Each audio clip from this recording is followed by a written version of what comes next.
It's 95 K-Day Morning Show, your boy Romeo. It's official. Highly anticipated, long awaited. Sinqua Walls is in the building. Let's go. Man, how you doing, bro? White men can't jump. Man, I'm good. I'm feeling good. I'm happy. I'm blessed. I'm grateful. Yes. I'm at peace. It's a good Friday, bro. It is a great Friday. And you know what? I had to watch it after the Lakers lost last night. Yeah. So watching it made me feel better. Let's go. You know, it put me to sleep a little bit better. Let's go. It's a feel-good movie, bro. That's what we need. It's, front to back. So entertaining. And when you think about it, okay, there was the original version. Everyone loved that. Woody Harrelson, which I heard about the story about Woody Harrelson. Yes. Was that the first time you met him, by the way? That truly was the first time I met him, man. It was so cool. And it was one of those things that was still surreal to me to this day that he was so kind to me. Yeah, you're sitting in his seat on the plane. I'm sitting in his seat on the plane. He walks on the plane. They're about to tell me, like, I have to move. He looks up with these two bags, and he goes, "It's all good, guys. A seat's a seat." And he sits in the seat right in front of me, and then he turns around and offers me some raw food. That is crazy. And how long was this before, or was this during the time when you were making White Men Can't Jump? No, this was literally right out of college. So I was Wow. like, I mean, it was one of my first jobs out of college. And I'm telling you, just to see another person who I admire so much, because I love Woody's work. He just has phenomenal range. And I just love that he plays in so many different genres of film. So he was like iconic to me. So when he got on the plane, I already was geeked out. Yeah. And then I'm like looking and I go, oh, man, I know this is his seat. And they about to kick me out. And it was. And it went full circle. Now here you are. It's crazy. Let's talk about it. How was it putting this together? Because you're a baller yourself. Yes, so yes. To me, I felt like that part of it came easy to you. But just being in the moment, like the chemistry you and Jack Harlow has. I know. I forgot he was a rapper. I know. Seriously. No, I know. He really came in and ready to play. And that's what I've said so many times is I've worked on so many projects. I've been blessed to work on so many projects. And I've had so many different castmates from high and low, you know, whether they've been notable people, whether they've been, you know, just starting out. And rarely have I had another scene partner call me the night before to say, let's run the lines just so the first day we can already know who we are. Really? And I was like, brother. And it was late, too. And I remember, you know, he's on the music time. So he was calling me. It was like 12:30 at night, 1 a.m. And he was just getting up, like ready to go. And I was like, man, I'm about to lay it down. What's going on? He was like, man, you want to run the lines real quick just so we can talk it out? I was like, huh? Yeah, sure. And I just had so much respect and appreciation for that. And I don't even think he went to sleep. I think he got up like at 6 a.m. and went straight to work. Crazy. Well, he was respecting the craft. He really did. So you got to admire him for that. I really admire him for that. And I think that's something that I just want more and more people to know is that he really did take that part serious. And he came in every day as a scene partner. And anytime I was like, hey, man, let's work the beats. Let's run the lines. He was like, let's go. Yeah, man. Let's go. Yeah, and you guys did amazing on there. And like, you even went to some of the original sites to film it. So I love seeing that. Yeah. I'm telling you, I needed this in my life. So K-Day Nation this weekend, and look, it's overcast right now. When you get home, maybe right now, you might want to go ahead and check it out. Where can they check it out right now? Listen, Sinqua? you guys can check it out everywhere. Hulu, it dropped today, last night, today. Hulu, check us out. White Men Can't Jump. It's like you said, it's a feel-good movie. It's something you're really going to enjoy. It's really, truly something you can watch with everybody. That's true. Yeah, you know, it's something you can watch one or twice. Yeah, you can watch it a couple times with your people. Let us know how you feel on Monday after all the dust settles. But, you know, show up and show us love, man. This weekend is all about basketball because White Men Can't Jump is now available on Hulu. And I'm telling you, you would not be disappointed, K-Day Nation. You got to tap in and check it out. Yes. So putting this together, was there ever a moment where, like, you know, cut, we're going to take a break, but y'all still ball? Because you ball, Jack ball. You know what I mean? You know what's funny is we did that all the time. Like for me, I think it's addictive. And everybody knows that if you grew up playing basketball, it's just in your DNA.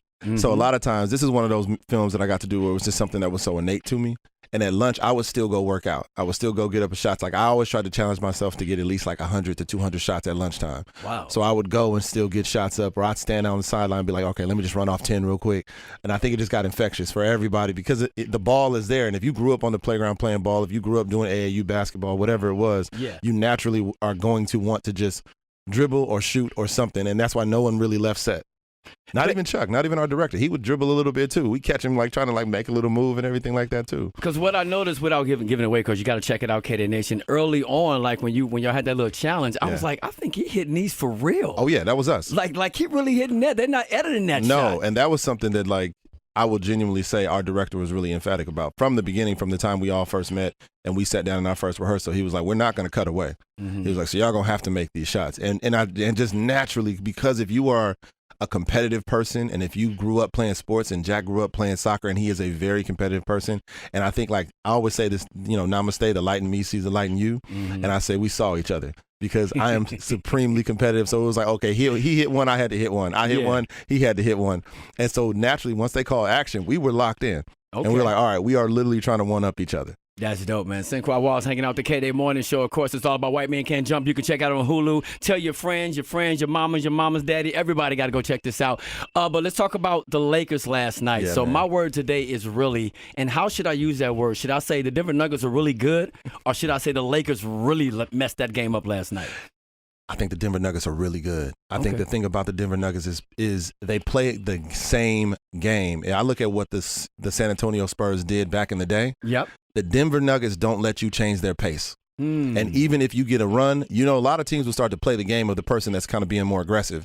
The Denver Nuggets stay in their bag. And because they have that big boy down the middle who can literally push it from end to end, they stay in their bag. And eventually, kind of like how Muhammad Ali used to fight, he's waiting for you to mess up, and then they just attack. And that's the tough part about the Denver Nuggets is they're just a sleeper that's really good. Yeah, you got to believe them at this point. But Game 3, Laker Nation, we definitely got to get that. I feel like if we get Game 3, then we got a whole new series because the Lakers should get it. And I'm not, like shout out to the Lakers right now. I am rooting for y'all. I am a diehard Clipper fan. I'm not even going to lie. Clipper Nation, let's go. Knuckleheads, I'm out here. But I am really rooting for the Lakers this year. I'm rooting for LeBron and his legacy this year. If y'all can get Game 3, I think it's a whole tide turning thing because they can compete. It's just that they have to be on their A game every single game this season. All right, so this series. When I think about White Man Can't Jump, I think about the tournament you all got into, right? Yeah. Was that a 2-on-2 tournament situation y'all got into? It was a 2-on-2 tournament. If you had to pick up one person from the NBA to run with you at a 2-on-2 tournament, one person that plays in the NBA right now, who would you run with? Ooh, for 2-on-2? Yep.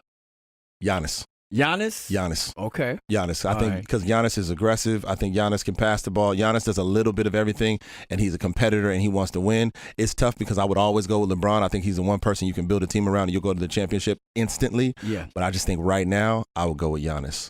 Yo, man, when we talk basketball, you are so in. Like you are all locked in, dog. That is for sure. It truly is it's like my love for acting and my love for basketball. It's like 1 and 1A. I love that. So when you got the phone call about this coming, White Man Can't Jump, and the opportunity for it, did you feel already in your gut like, oh, this is mine? Yeah. Like, I got this. This is all me. You know what? We have a quote in the film that says you don't sink to you don't rise to the occasion, you sink to the level of your preparation. And so I knew that I had to go in and prepare really well. Okay. And so my rehearsal started from the day I got the call. And we had a little bit of runway, which I always love, specifically in film. We had a runway of maybe a month and a half before we started. And so I had a month and a half to just rehearsal and prep to make sure I really knew who Kamal was, make sure I found his style of basketball. That was something that was really emphatic for me. Our trainer, Khalid Mutakabir, shout out to that brother, because we really found his style. And then his style comes across in his personality. And if you look at hoopers in basketball right now, like James Harden doesn't play like Jimmy Butler. Jimmy Butler doesn't play like Devin Booker. They all have a style, but they're all doing the same thing. Agreed. So I was like, okay, it's time to prepare. It's time to lock in. And I can genuinely say, as much as like cats would make fun of me, I was locked in as Kamal from the entire time. Like even my reactions would be, in Crafty, I'd be like, yeah, all right, cool, whatever. Yeah, can I just get, just whatever I needed to do to stay finding him so that it was authentic on the screen. Stayed in the character, man. Yeah, Sinqua Walls talking about White Man Can't Jump. And you just dropped the gem right there. And I'm going to tell you why, because even though, first of all, you're a great actor. It's obvious your line of work. Thank you, bro. And you're a baller. So this was like a no-brainer for you, but you still approach it like, I gotta get prepared. Yes. Even though you kind of were already ready for it. It's been your life. Right. But you if you stay ready, you don't have to get ready. Come on, Sugar Free man. said that. Come on, dog. Come on, dog. My man talking about Sugar Free. Let's you go. know that. And if you talk about Sugar Free, we got to talk about my brother, which I'm be hanging out with tonight, DJ Quik in Riverside. He has a gig tonight. Let's go. You said some great things about DJ Quik, man. And go ahead and express that to K-Day Nation to the West Coast. I mean, growing up an LA kid, for me, I really think that DJ Quik is one of the most iconic producers of all time. And I heard an interview recently where he was saying like he was okay with the fact that people didn't really understand how much music he's created, how many artists he's discovered, and just how many things he's had his hand on. And I loved his humility. I just love someone who could have that level of illustriousness, that level of prowess, but still be just so cool about it, because that's legacy, right? Your art is going to live longer than you, right? That is your architecture. Yeah. And I'm like, I grew up knowing DJ Quik. I remember like babysitters who were like, yo, DJ Quik. So I grew up like, I think between Prince and DJ Quik, that was all I ever listened to growing up, because that's all people ever played in the house. You understand there's a connection between Quik and Prince. I didn't even know that. For real? That's why I'm over here tripping right now, Sinqua. I promise you, bro. No, I didn't even know that. Yeah. Oh man, yo, he is the Prince of rap. Let's just keep it 100. Let's but go. like his respect for Prince and him being an artist and everything, and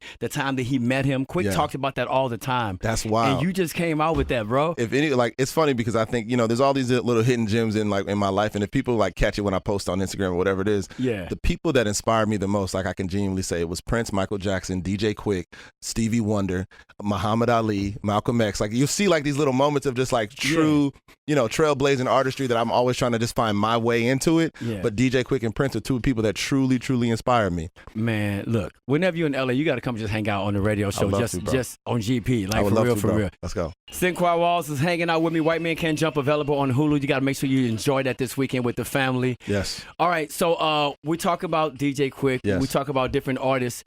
There's got to be a playlist that motivates you. Name a couple songs or a couple artists you go to get motivated. Ooh, you know what? It is always evolving, but I will genuinely say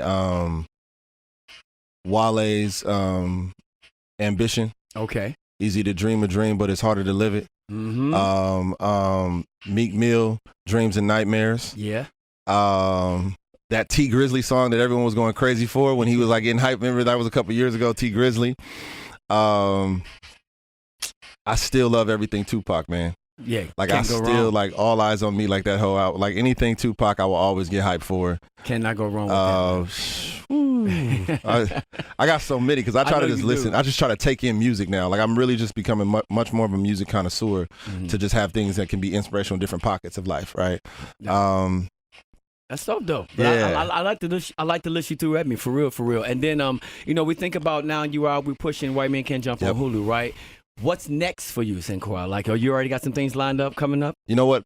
Blessings, man. Like I said, I'm so grateful this season of my life. I have a movie coming out June 9th called Mending the Line, starring myself and Brian Cox. We both executive produced that, so I'm really excited for that. Okay. I have a movie coming out June 16th called The Blackening, coming out June 10th, written by Dwayne Perkins, is a phenomenal writer, creator, multi-hyphenate individual, directed by Tim Story. So that's coming out. And then at the end of the year, around the holidays, I have a movie with myself, Jason Bateman, and Taron Egerton called Carry On. That lineup right there is amazing, man. You're truly blessed. You're doing your thing, man. You're enjoying this journey, and I'm glad I can be part of it today. That's for sure.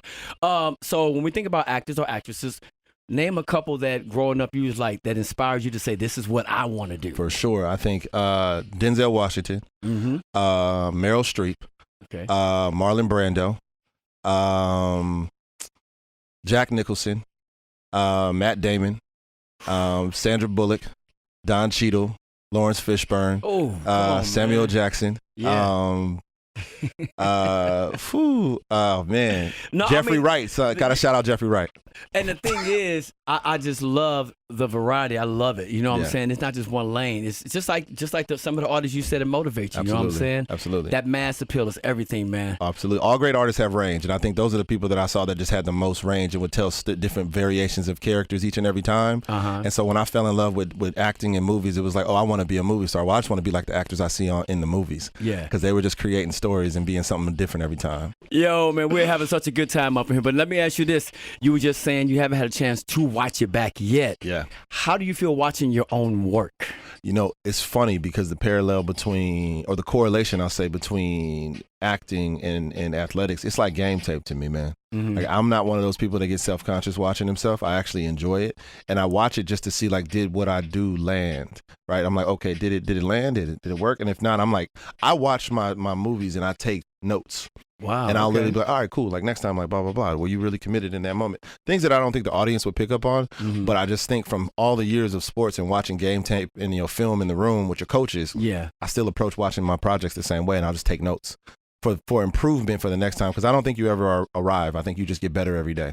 So that's really just the focus. It's just to improve every day. And I know I'm going to keep running the race. Oh, I love that, man. And of course, we were talking off air about you possibly maybe one day writing a book because you've been dropping some gems. I appreciate it. And I think you should do that. Yeah, man. And, I've been doing this for a couple of decades and I have people come up here all the time, but it's something about your energy that's so special. Thank you, bro. Like, I know there's going to be so many other great things that's coming from you. Thank you, bro. And I can tell that based on your presence. And I don't get that a lot. Thank you, bro. I'm honored for you to say appreciate that, bro. I'm giving you your flowers now, bro. Thank you, man. I have to man. definitely I do receive that. it because I know you. I've listened. I know you wouldn't say it if you didn't mean it. No, 100%, man. So as I look at White Man Can't Jump, okay, I had a chance to check it out, and I feel like the chemistry on the set with everyone was just so amazing, like the energy. Electric. You know, during downtime, or so who's the joker there? Who's cracking jokes? You know what I'm saying? Right. Honestly, everybody. The thing about it is why.